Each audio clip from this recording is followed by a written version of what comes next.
Alhamdulillah wa syukurillah, masih kita sama-sama punya umur untuk berkumpul lagi dalam rangka menuntut ilmu.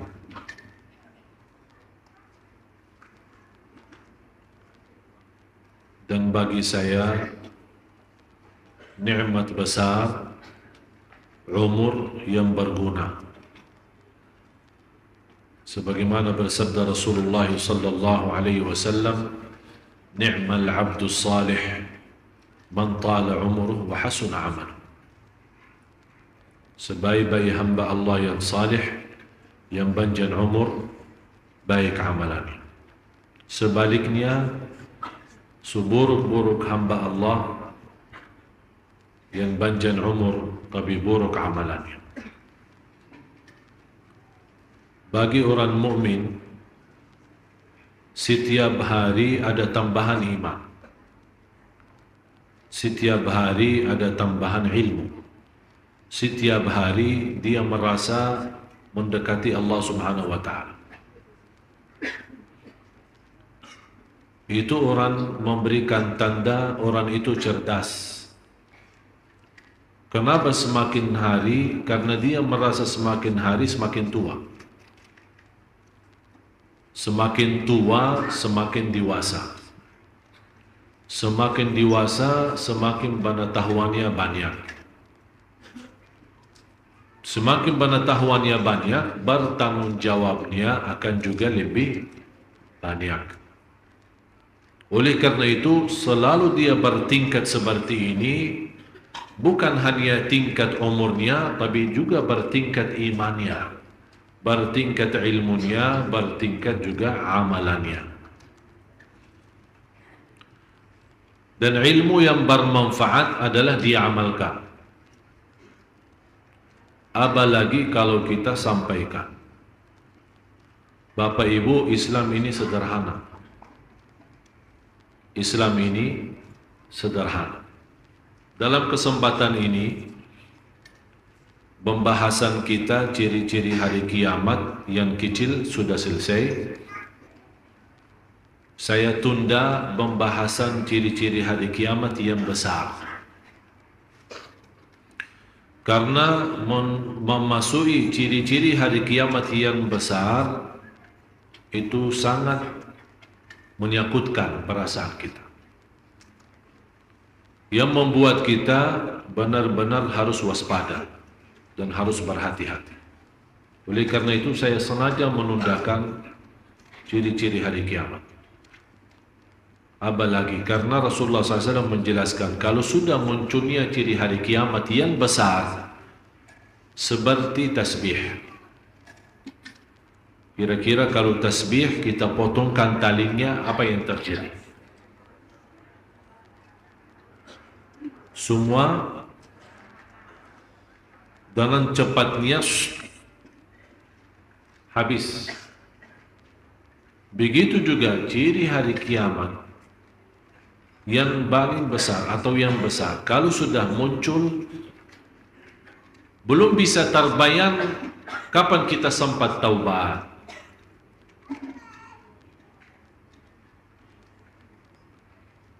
Malah salah satu di antara ciri hari kiamat yang besar, terbitnya matahari dari barat.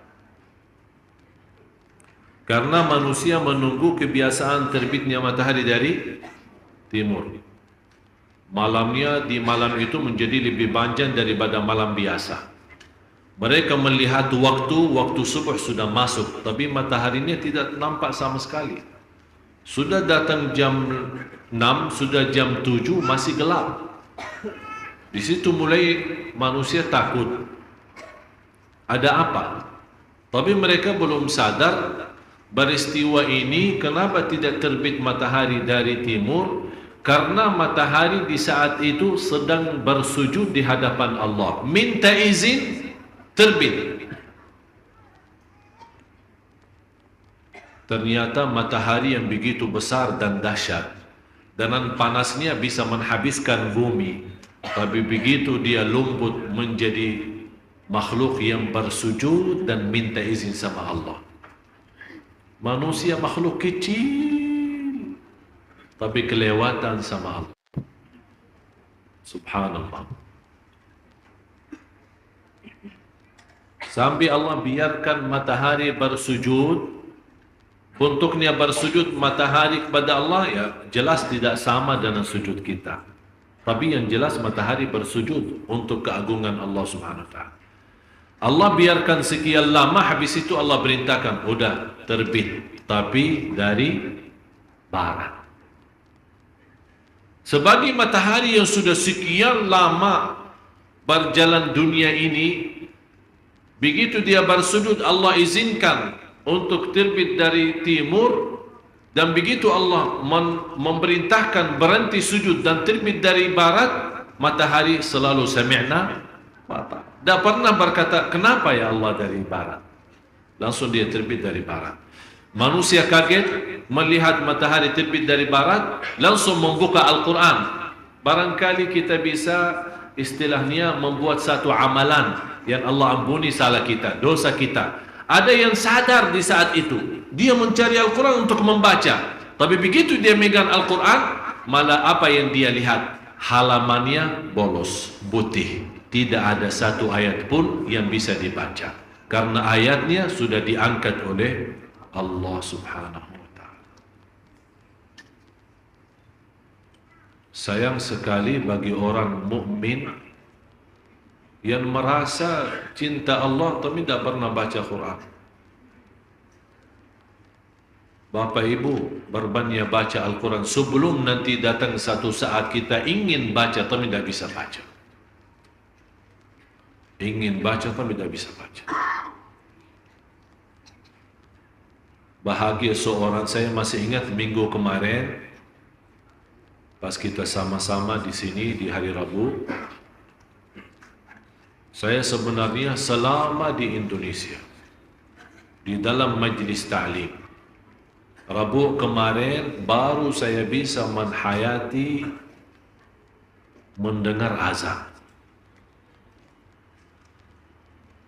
Dan saya memperhatiin jamaah waktu pas mendengar azan, perhatian 90% perhatiannya kepada azan. Salat pun kita di saat itu karena perhatian kita lahir batin kepada azan, mendengar azan sampai selesai, kemudian salat atau doa azan, kemudian begitu kita salat isya, subhanallah terasa kekhusyuan kita. Ternyata manfaat untuk menhayati dan khusyuk dalam salat itu mulai dari azan. Dan saya harap Rabu ini juga sama, malah lebih indah. Kalau sudah mendengar azan, tolong jangan berbisik-bisik. Tutup mulutnya, buka hati dan telinga cukup. Mendengar azan tidak perlu bagi lidah, telinga yang mendengar. Udah kita tutup. Dengar. Allahu Akbar, Allahu Akbar. Begitu kita mendengar azan, hati kita yang rasa Allah Maha. Nikmati jamaah sekalian, hidup kita di dunia sebentar. Ini yang sebentar kalau tidak bisa nikmati, apalagi yang selama-lamanya. Nikmati yang sebentar ini biar Allah kekalkan kenikmatan nanti di akhirat. Begitu selesai azan, angkat tangannya berdoa. Habis salawat kepada Nabi Muhammad SAW, Allahumma rabba hadhihi da'wati tam wassalatil qa'im. Dan habis doa sampai innaka la tukhliful mi'ad. Silahkan doa apa saja, karena di situ Allah kabulkan doa, malah termasuk doa yang tidak tertolak. Doa tidak tertolak antara azan dan iqamah. Sepanjang hari kita cukup ngomong banyak, berkata-kata banyak, baik dan buruk. Masa kita dalam sebentar saja, dan gara-gara lidah kita berkata-kata di dalam masjid malah menghapus amalan saleh kita. Kenapa? Kenapa kita rugi banyak? Kalau kita bangkrut dalam usaha dunia, merasa sakit hati dan kesal. Bagaimana supaya bisa kita bangkit dan berusaha lagi? Apalagi kalau kita merugi amal saleh kita yang selama ini kita capek beramal saleh, tapi satu kata bisa menhanuskan semua amal saleh kita. Nauzubillah. Oleh karena itu, jamaah sekalian, jangan kita menjadi orang bodoh terhadap amal saleh kita. Ini amal saleh yang kita telah berjuangkan, ini sangat berharga bagi kita. Dan kita selalu berdoa, ya Allah terimalah salat saya. Ya Allah terimalah doa saya. Ya Allah terimalah nawaitu i'tikaf saya dari maghrib sampai malam. Walaupun kita tidak sebut kata nawaitu i'tikaf, tapi terhitung selama kita duduk di masjid, terhitung ibadah. Malah didoakan oleh malaikat, ya Allah ampunilah, ya Allah rahmatilah, sampai selama kita masih ada di dalam majlis itu. Ini yang kita rasakan. Bapak Ibu, kita butuhkan doa malaikat, kita membutuhkan amal saleh kita. Jangan sampai sia-sia. Jangan kita menjadi orang amilatun nasibah, bekerja keras amal saleh, tasla naran hamiyah, masuk neraka. Kenapa bekerja keras amal saleh tapi masuk neraka? Karena dalam satu kata saja hancur semua amal saleh. Nauzubillah. Bapak Ibu yang dimuliakan Allah Subhanahu wa taala, saya memberikan 3 amalan. Insya Allah sederhana sekali, tapi manfaatnya luar biasa. Manfaatnya luar biasa. Yang pertama, usahakan menenangkan hati orang tua. Bagaimana kita bisa membuat hati orang tua senang? Kira-kira dia suka berpakaian apa, kita belanja berpakaian itu, kita hadiahkan. Dia suka makan apa, kita buat kejutan dengan kesukaan makanan itu. Dia suka apa saja, kita datangi membawa kesukaannya dia. Atau kita bisa hari kita sibuk atau hari kita kosong, tidak ada kegiatan, kita bisa bawa beliau, ibu kita, bapak kita untuk jalan-jalan. Berdua sambil ngobrol. Mau bawa kemana anakku? Tidak ada. Saya mau senang-senang sama ayah, saya senang-senang sama ibu. Untuk bersenang-senang saja. Subhanallah, amalan ini yang membuat hati ibu kita senang, akan Allah balas kesenangan kita dunia akhir. Itu jangan main-main.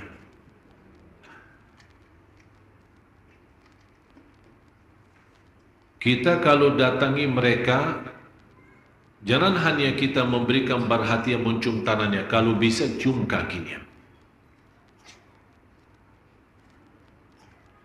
Tunjukkan kepada orang tua kita, biar orang tua kita non-muslim, tunjukkan kepada mereka, saya anak bapak ibu. Saya sayang, saya cinta mati.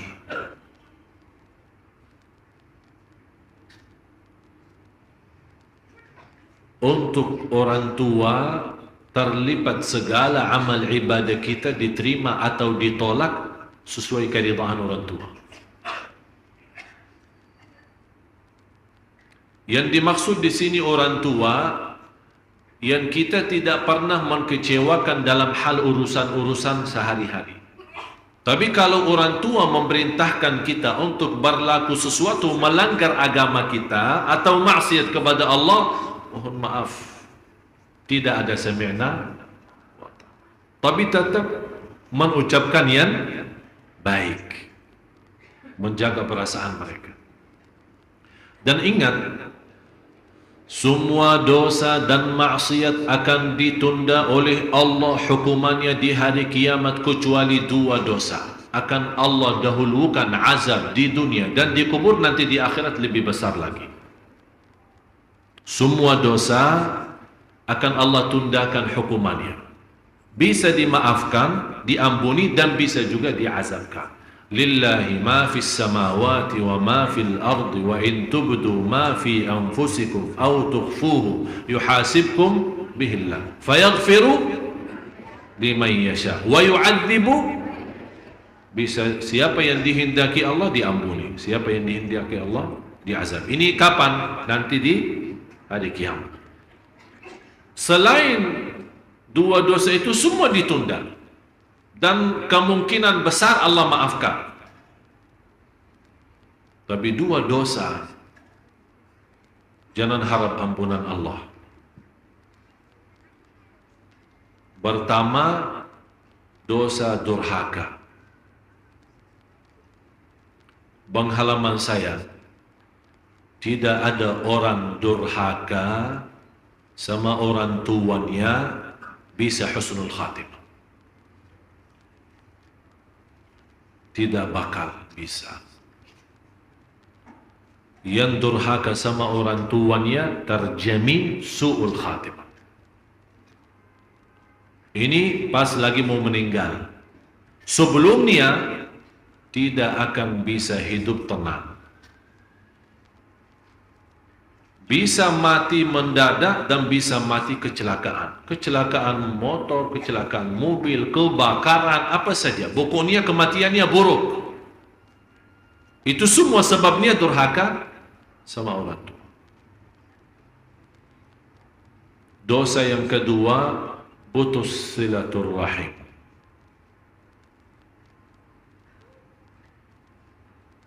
Silaturrahim salah satu amalan ibadah seperti salat. Salat bunya tali kepada Allah. Kalau salat kita berhenti, berarti tali itu putus hubungan kita sama Allah. Jangan harap bisa diterima umrah kita, haji kita kalau salat tidak ada. Karena salat itu talinya. Baru muncul amal-amal yang lain. Kalau talinya terputus, berarti jangan harap ada hubungan baik sama Allah. Begitu juga silaturrahim.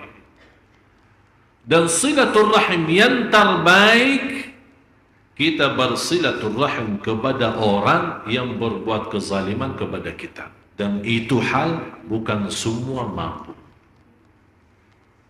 Kita suka silaturrahim kepada orang yang balas silaturrahim. Dia datang ke rumah kita, kita balas datang ke rumahnya. Dia undang, kita undang. Tapi orang yang tidak pernah respon undang kita, kita tidak mau datangi ke dia. Berarti kita selama ini bersilaturrahim bukan ikhlas. Karena kita menunggu sebuah kebaikan.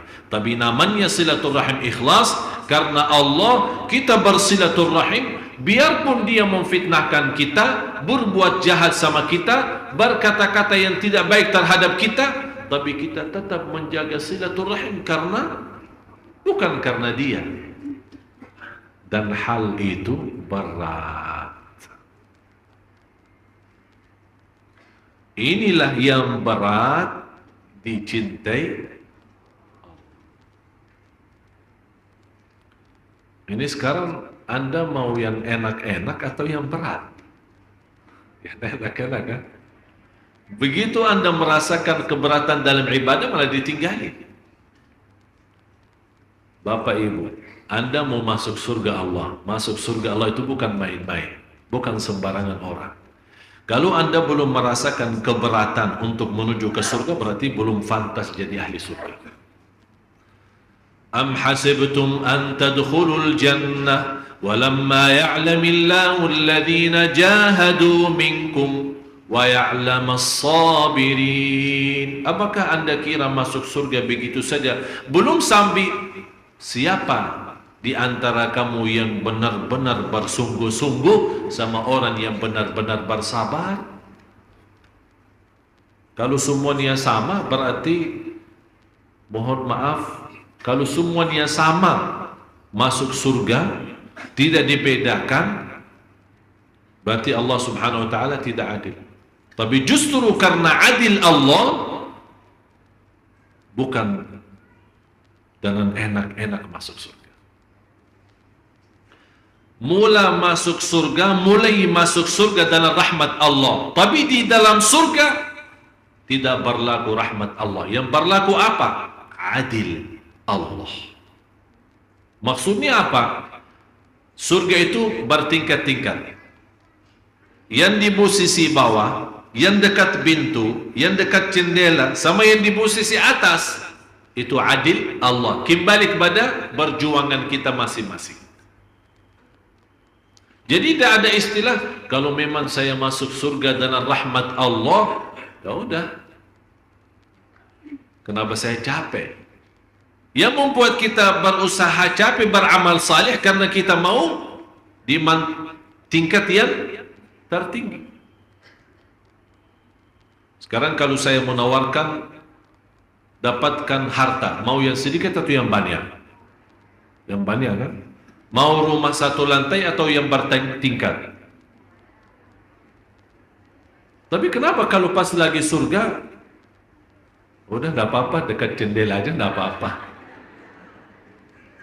Harus harapan kita juga tinggi, keinginan. Rasulullah menajarkan kalau kita berdoa minta surga, jangan berkata ya Allah saya mohon surga. Kata Rasul jangan.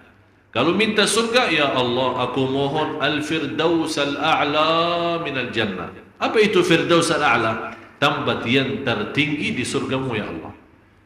Kalau seandainya tidak dapat yang tertinggi, paling di bawahnya lah.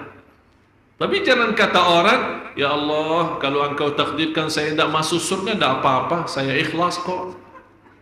Apaan doa itu? Kalau engkau takdirkan saya tidak masuk surga, tidak apa-apa katanya. Malah yang lebih luar biasa orang berdoa, ya Allah kalau engkau takdirkan saya masuk neraka, tidak apa-apa. A'udzubillah. Itu doa bukan bodoh lagi. Siapa yang berdoa seperti ini? Justru kita takut neraka dan ingin surga. Di atas-atasnya semua itu adalah ridha Allah. Ya Allah aku mohon surga. Ya Allah aku mohon firdaus al-a'la. Ya Allah aku minta tempat yang tertinggi di surgamu. Jadi maksiat durhaka itu sangat bahaya. Tapi ada pertanyaan, Ustaz, yang punya kesempatan ada orang tuanya, insya Allah kami sudah menanti, dan kami insya Allah akan usahakan menenangkan hati orang tua kita. Tapi Allah bagi jamaah sebagian yang sudah tidak ada orang tuanya, bagaimana saya bisa menenangkan hati mereka? Doa. Yang menenangkan hati mereka adalah doa. Saya yakin Bapak Ibu selalu mendoakan orang tua yang sudah meninggal dunia. Yang hidup masih kita mendoakan, apalagi yang sudah. Hampir setiap hari, bisa jadi ada di antara jemaah setiap sujud mendoakan orang tua. Saya tidak pernah bersujud wajib maupun sunnah, pasti saya mendoakan orang tua. Malah saya mendoakan orang tua lebih daripada mendoakan diri sendiri. Ini menjadi wajib seperti nazar saya. Habis subhana rabbiyal a'la, segera saya mendoakan orang tua. Kalau saya makmum, berdoa untuk orang tua sampai imam Allahu Akbar. Kalau saya berdoa sendiri atau salat sendiri, saya mendoakan diri saya sendiri. Kemudian orang tua, baru orang-orang yang lain yang meminta didoakan. Bagi orang-orang yang telah orang tuanya mendahului kita, tolong doakan. Tapi doanya ada cara baru. Jangan mendoakan mereka sambil nangis. Itu dulu. Kalau kita mendoakan sambil nangis itu dulu. Karena kita merasa banyak kekurangan kita. Tapi kali ini saya minta kita mendoakan orang tua yang telah meninggal dunia sambil kita senyum. Maksudnya apa? Apa hubungan kita senyum sambil berdoa? Karena saat kita senyum, kita merasakan orang tua kita mendengar doa kita dan mereka senyum karena doa kita. Akhirnya kita merasa kesenyuman orang tua kita, disitulah kita balas dengan senyum juga. Karena semua orang, apalagi anak yang mendoakan orang tuanya, ada malaikat sebagaimana diriwayat Imam Ahmad dalam musnadnya dan yang lain-lain, ada malaikat punya tugas menantarkan doa kita kepada orang tua kita. Setiap mereka mendengar doa kita, mereka senang dan bangga. Apakah doa anak ke orang tuanya sampai? Jelas sampai. Malah kita semua sudah hafal. Kalau anak Adam mati, terputus amalannya kecuali di antaranya anak saleh yang, tapi ada orang bertanya, terus kalau anak yang duluan meninggal, apakah doa bapaknya sampai? Kan ini ada pertanyaan. Ada orang bertanya, ini anak yang mendoakan orang tua. Berarti orang tuanya kalau meninggal duluan, anak saleh akan sampai doanya. Tapi kalau terbalik, yang meninggal duluan adalah anak, apakah doa orang tuanya juga sampai? Jelas sampai.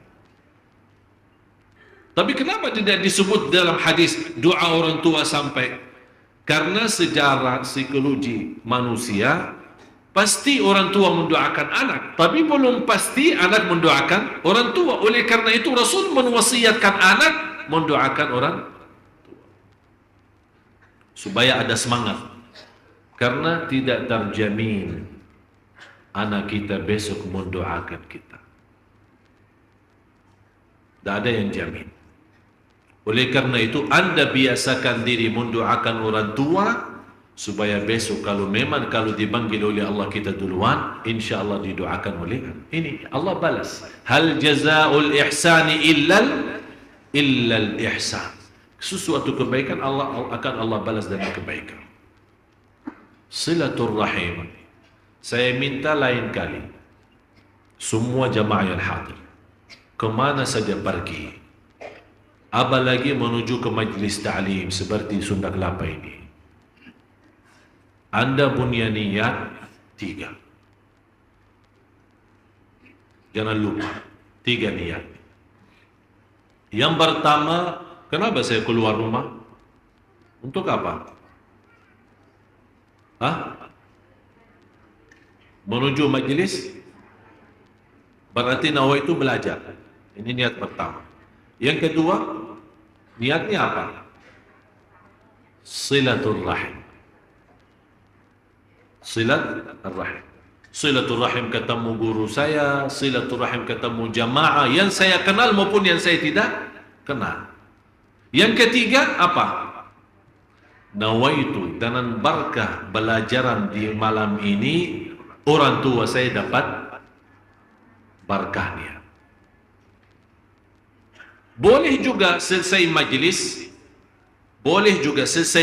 Anda berdoa, ya Allah, majlis kami malam ini saya mohon berikan pahalanya untuk orang tua saya. Itu boleh.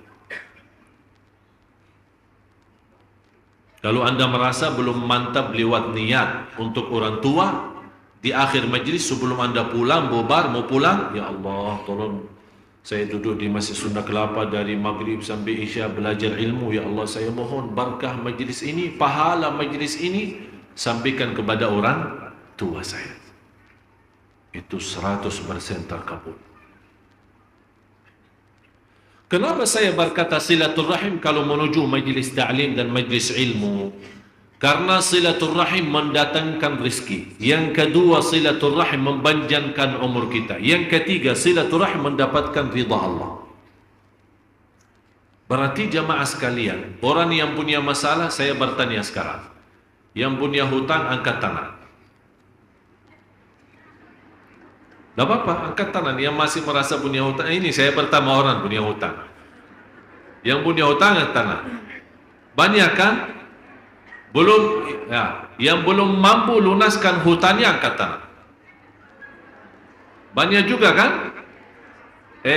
Mau segera lunaskan hutangnya angkat tangan. Tapi janji enggak? Tidak berhutang lagi. Janji enggak? Ini masalahnya, kita sekarang punya masalah hutang. Dan kita ingin, karena sudah terlanjur berbanyak hutang, kita ada niat mau segera lunaskan. Tapi salah satu yang memberikan kemudahan, pertama nawaitu baik. Nawaitu apa baik? Nawaitu melunaskan. Nawaitu. Ada orang pinjam tapi tidak ada niat. Biarin dia kaya. Pokoknya yang penting dapat. Begitu dia tanya, ibu tolong bu, mau apa? Tolong bantu ibu, saya lagi banyak stres bu. Sambil ibu tu nangis. Kasihan, tersentuh hatinya. Ya udahlah, kapan mau dikembali? InsyaAllah dengan segera. Tapi di hatinya sampai hari kiamat apakah? Ini kan hati. Tapi ibu kan dah tahu hati. Dia tahu apa yang disampaikan oleh mulutnya. Udahlah, saya kasih. Tapi jangan lama ya. InsyaAllah. Sambungannya insya. Karena insya Allah kan banyak arti kan. Sudah kita, Bapak Ibu sudah faham insya Allah sekarang. Berarti dia tidak ada niat baik. Orang yang punya niat seperti ini akan Allah susahkan hidupnya sampai mati tidak akan mampu lunas. Biarpun banyak uangnya. Belum tentu yang banyak duitnya bisa melunaskan hutangnya. Tapi subhanallah sebaliknya Rasulullah SAW bersabda, "Man nawa, barang siapa yang niat untuk melunaskan hutangnya, akan Allah berikan jalan keluar." Jadi langkah pertama nawaitu. Sekarang saya minta sekali lagi, Bapak Ibu yang masih punya hutang, nawaitu lunaskan enggak? Angkat tangan. Ini tangan belum bukti ya, tapi hatinya yang Allah Maha tahu. Ini tangan. Yang kedua, saya berikan amalan yang insya Allah. Ini insya Allah di sini bukan bahasa Arab ya, tapi insya Allah pasti akan Allah segera memurahkan rezeki kita. Barbanya silaturrahim. Maksudnya apa barbanya silaturrahim? Saya kasih sederhana sekali dan saya yakin tidak keberatan. Setiap pagi Anda silaturrahim. Anda sekarang di rumah mau berangkat kerja kan? Pasti ada tetangga kanan kiri. Datangi mereka, "Assalamualaikum, selamat pagi. Gimana pagi hari ini? Sehat? Assalamualaikum." Jalan. Tetangga yang satu lagi, "Assalamualaikum, gimana kabar? Selamat pagi. Saya mau kerja dulu ya. Assalamualaikum." Jalan. Nawaitu silaturrahim. Barang siapa yang silaturrahim di pagi hari didoakan oleh malaikat 70.000, ya Allah ampunilah, ya Allah rahmatilah, ya Allah murahkan rezekinya. 70.000 malaikat. Dan kita tahu malaikat doanya makbul. Dan barang siapa yang silaturrahim di malam hari didoakan oleh malaikat sepanjang malam sampai besok, 70.000 malaikat. Allahu Akbar. Anda sendirian bisa lewat telefon. Tambah ada keinginan, kemauan duniawi, angkat. "Assalamualaikum, apa kabar ibu? Sudah lama dah ketemu, sehat ya?" "Ya. Assalamualaikum, terima kasih."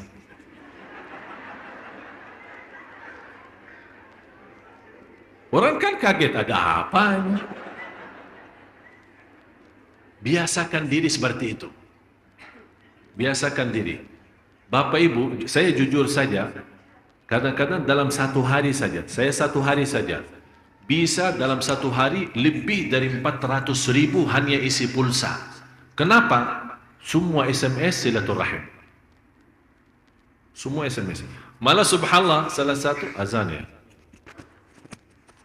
Kita lanjut, tidak kemana-mana ya. Allahu Akbar, Allahu Akbar, Allahu Akbar, Allahu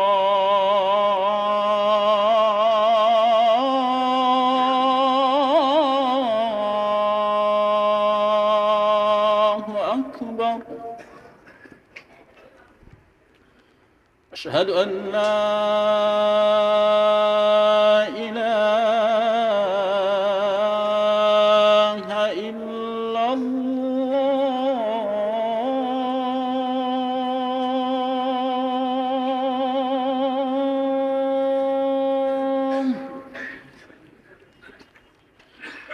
أشهد أن لا إله إلا الله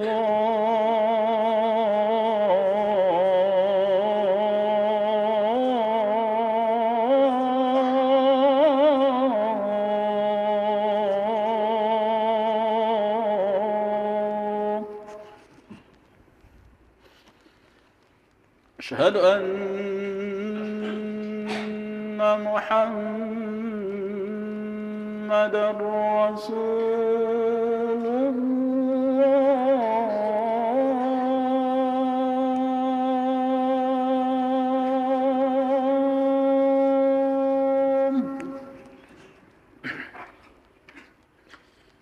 أشهد أن محمدا رسول الله.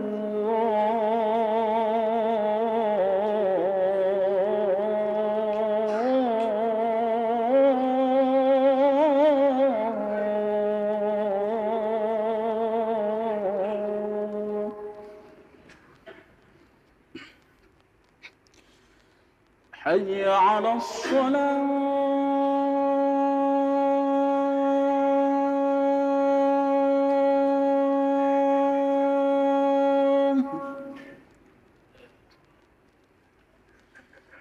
حي على الصلاة.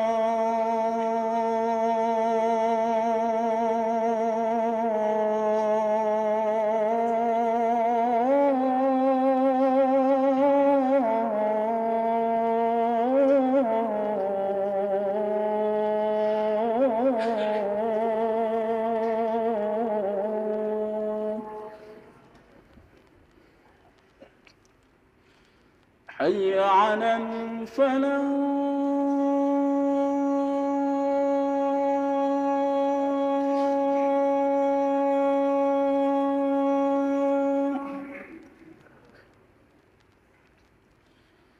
حي على الفلاح.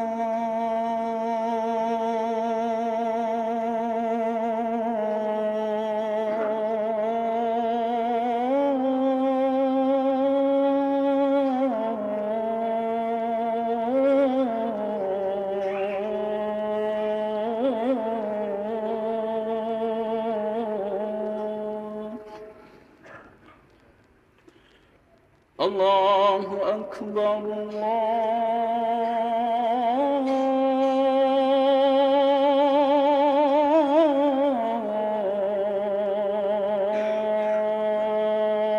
الله أكبر.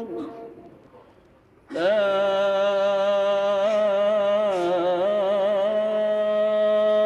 إله إلا الله.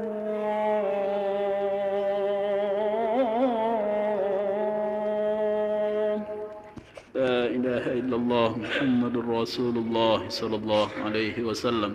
اللهم رب هذه الدعوة التامة والصلاة القائمة آت سيدنا محمدا الوسيلة والفضيلة والشرف والدرجة العالية الرفيعة وابعثه مقاما محمودا الذي وعدته إنك لا تخلف الميعاد. الحمد لله. اللهم صل على سيدنا محمد وعلى آل سيدنا محمد.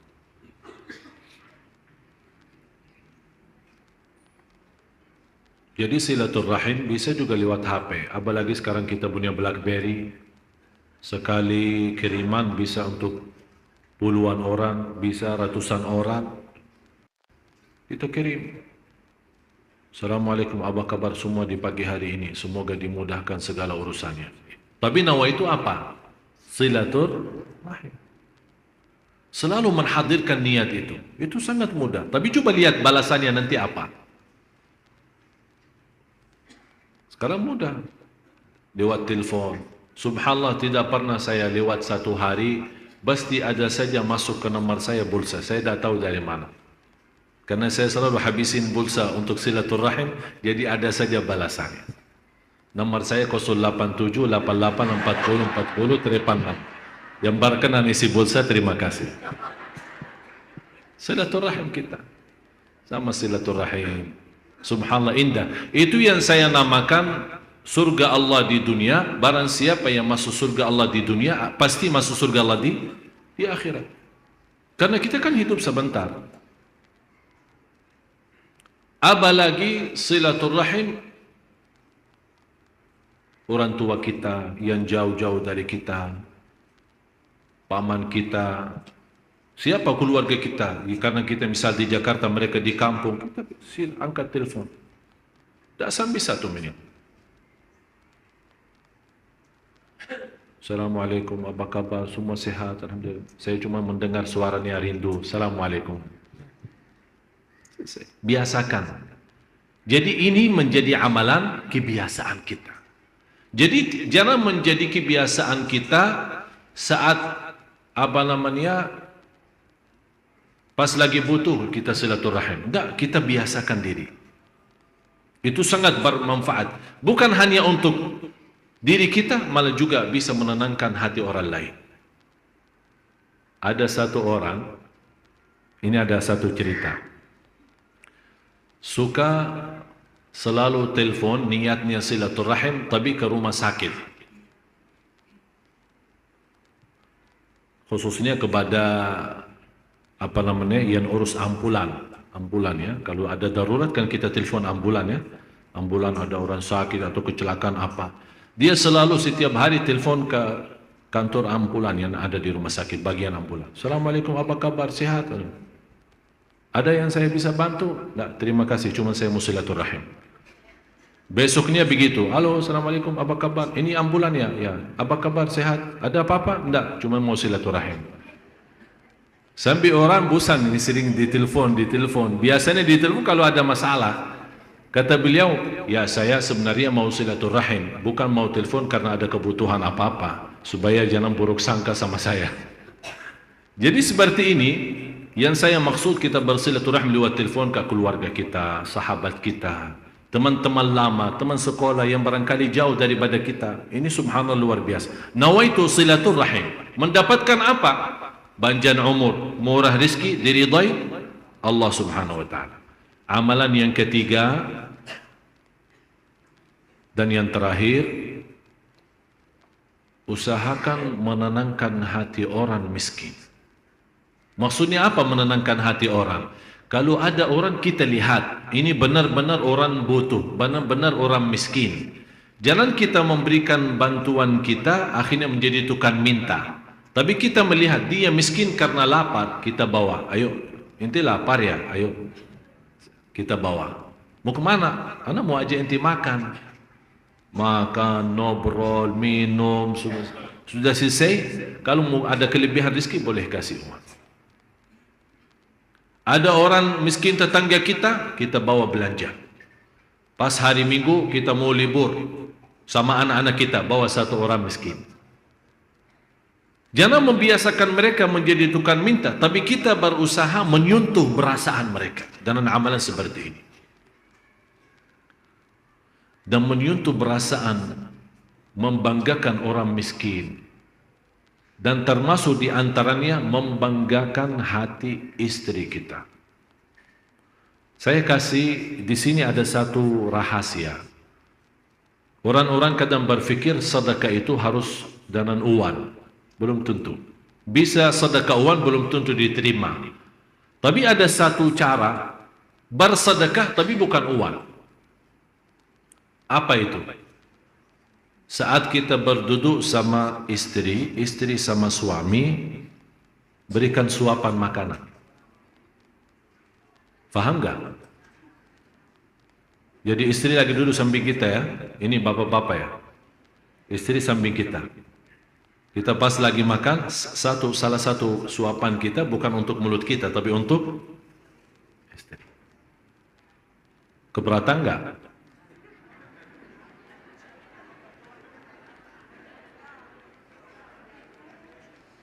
Terus kalau ibu-ibu bisa enggak? Pas kita lagi makan nikmati, ini suami di hadapan kita ya, kita kasih suapan. Sayangku, buka. Luar biasa.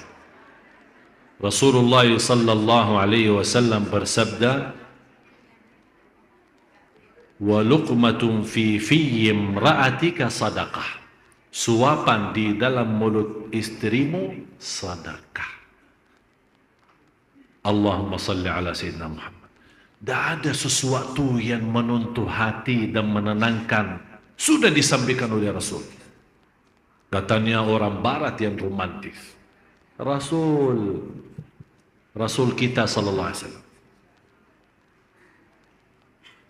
Pagi bekas minuman istri kita, kopi, teh, apa itu jus, kita megang ini. Manis sekali.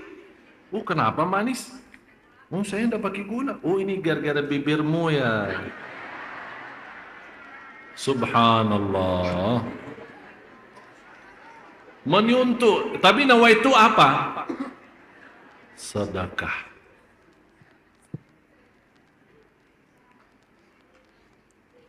Saya mohon, yang punya istri, bapak-bapak angkat tangan. Semua yang punya istri angkat tangan. Angkat tangan, jangan malu. Kok malu gini-gini? Angkat tangan. Saya kan tadi yang punya istri satu, bukan dua kan? Udah angkat tangan, jangan malu. Udah, mulai malam ini kita rubah semua sistem kita. Daripada kita makan sendiri, kita suapin istri kita. Kita tunjukkan rasa cinta, rasa sayang. Nawaitu, subhanallah. Memang Rasul, kenapa Rasul kebiasaan seperti ini? Ini salah satu yang menanamkan rasa cinta. Mohon maaf, biar bapak-bapak sudah 80 tahun, ini masih berlaku, boleh kita lakukan. Sebaliknya, ibu-ibu. Ibu-ibu yang merasa tak punya suami, ada orang tua. Salah satunya atau dua-duanya, suapin orang tua kita. Tunjukkan rasa cinta. Subhanallah, coba Bapak Ibu, kalau kita bisa menamalkan sampai menjadi sebuah kebiasaan, sungguh akan merasa kenyamanan dalam batin kita luar biasa. Dan mohon maaf saya menyampaikan hal itu bukan karena bersabda Rasul, tapi saya harap apa yang saya sendiri rasakan, sungguh Bapak Ibu, saya ingin Anda semua rasakan. Lewat menenangkan hati orang tua, lewat menenangkan istri kita dengan suapan. Luar biasa itu. Atau apalagi megang gelas berdua ini gantian. Luar biasa. Gantian tempat tidur kita, subhanallah. Ini sebenarnya bisa dirasakan. Mohon maaf, selama saya di Indonesia 4 tahun, 90% masalah masyarakat di Indonesia karena rumah tangga. Saya membuat 2 buku kecil sekali, buku saku. Belum diterbit, insyaAllah mudah-mudahan dengan cepat. 20 kesalahan suami terhadap istri yang perlu diperbaiki, 10 kesalahan istri terhadap suami yang perlu diperbaiki. Pengalaman saya selama di Indonesia. Saya melihat banyak masalah dalam rumah tangga karena hal-hal yang baru saya sampaikan sepertinya belum ada. Apalagi kalau saya mau bicarakan mandi barang, malu sih. Kok malu? Mandi barang katanya malu. Padahal biar Bapak Ibu tahu Rasulullah pernah mandi barang sama istrinya. Faham mandi barang enggak? Mandi bersama di satu kamar mandi, sama-sama bebas, terbuka. Itu ajaran Islam kita. Kenapa? Kenapa Rasulullah SAW sampai kata Siti Aisyah radhiyallahu anha, saya bersama Rasul mandi bareng sambil beribut siapa yang mau ambil bayuna air ya. Kata Siti Aisyah, saya ribut sama Rasul siapa yang ambil duluan. Ini kenapa semua itu yang dilakukan Rasulullah SAW? Ini sebenarnya bukan khas untuk Rasul. Ada orang, ini kan khusus untuk Rasul saja. Kalau kita tidak, kita manusia, punya jiwa, punya perasaan. Kalau kita bisa menjalankan sesuai yang telah dijalankan Rasulullah SAW, akan kita sendiri akan merasakan kenikmatan dalam rumah tangga kita. Karena kenapa? Mohon maaf, banyak berita-berita selingkuh. Jujur saja, banyak berita-berita dari pihak wanita dan dari pihak laki-laki. Tidak pernah ada masalah selingkuh atau masalah di luar rumah tangga itu 100% karena ada masalah di dalam. Dan dari dua pihak harus sama-sama berbaiki. Kalau memang sama-sama cinta dan sama-sama kasih sayang. Contoh, ini khusus untuk ibu-ibu ini. Bu, saya kemarin ditelepon bapak, marah sekali seorang bapak. Saya heran istri-istri kita. Kenapa Pak? Tidak bisa terlihat cantiknya kecuali kalau ada acara di luar. Pakaiannya seksi, wanginya cantik. Pasti rumah kayak hantu. Sampai saya kesal pulang rumah. Pas saya selesai kerjaan, malas pulang cepat. Cari alasan apa, karena macet apa. Pokoknya pergilah jauh, pulang nanti malam pas. Jadi seperti hidup kita, mohon maaf kayak binatang. Jadi datang hubungan, pulang hubungan. Datang hubungan, pulang hubungan. Begitu aja kerjaan mereka. Padahal kecantikan wanita itu diwajibkan untuk suami, bukan untuk orang di luar. Malah orang yang menjantikan diri untuk acara di luar tapi tidak pernah untuk suami dianggap dosa zina.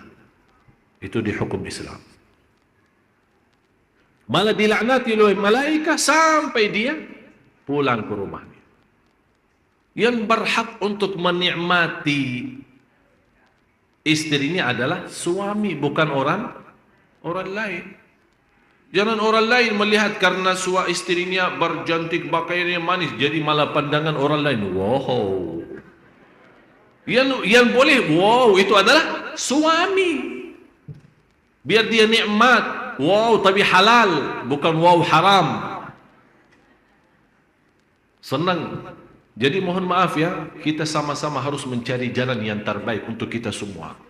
Supaya insya Allah kalau rumah tangga kita bahagia, ibadah kita enak, usaha kita lancar, semua masalah akan bisa diatasi. Bisa diatasi. Jadi di pihak kaum wanita betul-betul mempelajari bagaimana kita mensikapi perbuatan kita dalam rumah tangga kita. Saat suami marah, saat suami lagi protes, saat suami lagi pusing karena urusan kerjaan. Bagaimana? Jangan begitu suaminya pulang malah ditambahin stresnya, malah ditambahin marahnya. Nah, harus kita pintar dan pandai mensesuai kondisi dan keadaan kita. Insya Allah dua buku ini, buku saku ini, insya Allah banyak memberikan pelajaran. Tapi tidak boleh seorang laki-laki mempelajari buku perempuan. Karena buku perempuan untuk perempuan. Yang buku saku untuk laki-laki untuk bapak-bapak. Jadi tidak boleh, udah pinjaman tukaran, tidak boleh.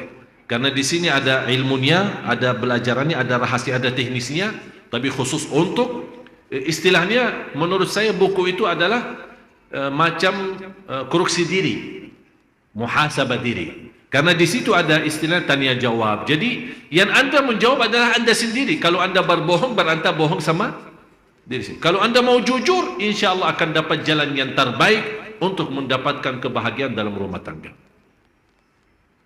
Mudah-mudahan Bapak Ibu semua yang hadir dalam 3 amalan ini, yang pertama menenangkan hati orang tua kalau mereka sudah meninggal dunia duluan lewat doa, sambil kita senyum karena kita rasa doa kita sudah sampai ke orang tua kita.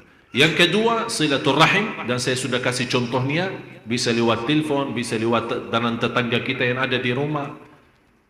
Apalagi kalau kita bisa membagikan saat silaturahim, membagikan kesenyuman, luar biasa. Jangan tidak, walaupun kita lagi stres, punya masalah, jangan merubah muka atau berbaling muka dengan orang. Bapak lagi pusing ya? Senyum. Biar orang lihat kita, Masya Allah ini kayaknya Bapak tidak pernah punya masalah. Padahal kita punya masalah sebesar gunung Uhud. Senyum. Masya Allah. Orang bangga lihat senyum kita, bangga. Karena kesenyuman itu adalah sedekah bagi kita. Yang ketiga, berusaha menenangkan hati istri kita, suami kita, kemudian orang-orang miskin yang ada di sekitar kita. Mudah-mudahan apa yang saya sampaikan bermanfaat. Marilah kita sama-sama berdoa. Dan dikhususkan di antara doa kita adalah untuk orang tua kita. Mudah-mudahan dalam doa kita yang tulus dan ikhlas, Allah menenangkan hati kedua orang tua kita. mereka masih hidup maupun yang telah wafat, mudah-mudahan Allah menenangkan hati mereka di dunia kubur. Amin ya rabbal alamin. Bismillahirrahmanirrahim. Alhamdulillahi rabbil alamin. Allahumma salli ala sayyidina Muhammad wa ala ali sayyidina Muhammad. Ya Allah ya arhamar rahimin, berilah kepada kami petunjuk kepada jalan yang lurus. Hidupkanlah kami dalam keadaan iman, wafatkanlah kami dalam keadaan Islam. Ya Allah, sucikan hati kami, bersihkan jiwa kami, menaikkan iman dan ilmu kami. Terimalah segala amal ibadah kami. Ya Allah, kami akui berdosa dan maksiat kami, dosa besar maupun kecil, dosa terang-terangan maupun rahasia sembunyi. Ya Allah, Engkau Maha tahu segala perbuatan kami, baik maupun buruk. Ya Allah, terimalah segala kebaikan perbuatan kami, dan maafkan dan ampuni segala perbuatan keburukan kami. Ya Allah, jangan Engkau menghukumkan kami atas keburukan dan dosa maksiat kami, karena Engkau Maha Rahman Rahim, Maha Menampun. Ya Allah, kami yakin betapa dosa kami, walaupun dosa kami sebanyak bumi, tapi rahmat-Mu jauh lebih besar dan kasih sayang-Mu jauh lebih tinggi. Ya Allah, rahmatilah kami, ampuni segala dosa kami. Aku mohon ya Allah untuk semua jamaah yang hadir di malam ini, tidak ada yang keluar di malam ini dari Masjid Abu Sunda Kelapa sampai dihapuskan segala dosanya, supaya menjadi suci lahir batin.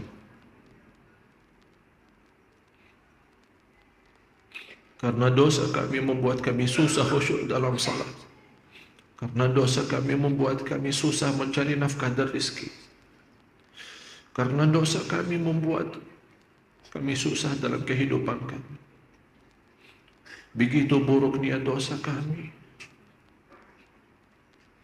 Ya Allah, ya Rahman, kami sebagai hamba-Mu. Ya Allah, kami sebagai hamba-Mu. Kami tidak punya Allah selain Engkau Maha Menampun. Kalau Engkau ya Allah tidak menerima doa kami dan tidak menerima permohonan kami dan tidak mengampuni dosa kami, kami akan celaka ya Allah.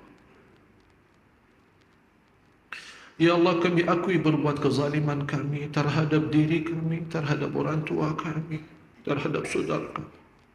Ampuni ya Allah kezaliman kami. Birahmatika ya Arhamar Rahim.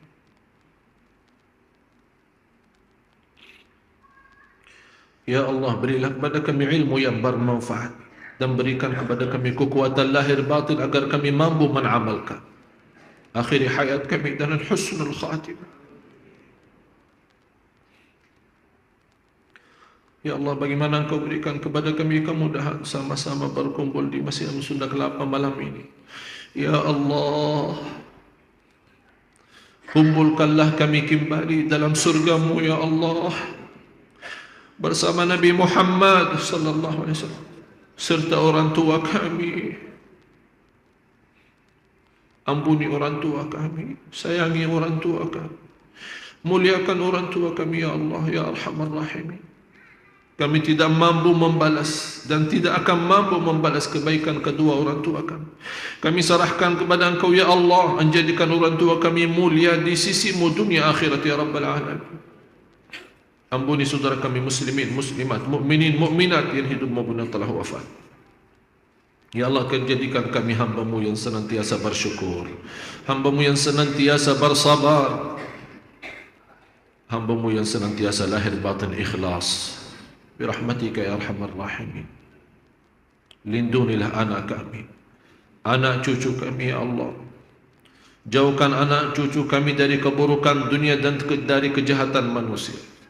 Ya Allah, berikan kepada kami rumah tangga sakinah, mawaddah, rahmah, keturunan anak cucu salih salihah anak cucu menghafal Al-Quran, ya Rabbal Alamin. Murahkan rezeki kami, berikan kemudahan dan rezeki yang barakah yang halal, bisa membawa kami ke tanah suci haji dan umrah, ya Allah. Birahmatika ya arhamar rahim. Inilah doa kami, inilah permohonan kami, inilah hajat kami. Engkau maha mendengar dan maha melihat, dan engkau telah berjanji dalam kitabmu, ud'uni astajib lakum. Inilah doa kami kepadamu ya Allah, sesuai perintahmu, dan ijabalah ya Allah sesuai janjianmu, karena engkau sungguh tidak pernah mengingkari janjinya. Innaka la tukhliful mi'ad. Rabbana atina fid dunya hasanah wa fil akhirati hasanah wa qina adzaban nar. Wa sallallahu ala sayyidina wa nabiyyina Muhammad wa ala alihi wa sahbihi wa baraka wa sallam, walhamdulillahi rabbil alamin. Taqabbalallahu minna wa minkum, taqabbal ya karim. Mohon doa restu sekalian, insyaAllah hari Minggu tanggal 3 Maret seperti kebiasaan malam minggunya i'tikaf akbar insyaAllah akan diimamkan, dihadiri oleh sahabat saya, teman saya, Syekh Muhammad Sa'ad An-Nu'mani, dan beliau salah satu orang penduduk Madinah yang saya pernah ceritakan suaranya merip sekali 100% seperti Sudes. Jadi kalau orang salat di belakang beliau tidak pernah ragu-ragu itu Sudes. Saking luar biasa. InsyaAllah beliau akan menimami kita salat malam di malam Minggu tanggal 3 Maret, dan sekaligus akan dia membawa bacaan kalam ilahi di hari Minggunya, hari tanggal 3 Maret, ya sesuai rutin kita duha setiap awal bulan insyaAllah. Mudah-mudahan dengan doa restu beliau bisa hadir sihat walafiat, dan mudah-mudahan segalanya lancar insyaAllah. Terima kasih. Itulah perjuangan kami. Kalau Bapak Ibu senang dengan kehadiran beliau, sebagaimana saya bincang sama Pak Aksa kemarin, kalau ada respon jamaah senang dengan bacaan beliau dan imamnya beliau, insyaAllah kita bisa berjuangkan untuk menghadirkan beliau di bulan Ramadan insyaAllah. Walaupun undangannya beliau itu kemana-mana, karena habis dari Indonesia dia sempat cuma 1 hari dia bisa hadir, karena hari Minggunya malam harus dia tolak ke London karena ada undangan di London di sana. Luar biasa beliau berkeliling dunia. Kami doakan semoga insyaAllah datang ke Indonesia dalam keadaan sehat walafiat.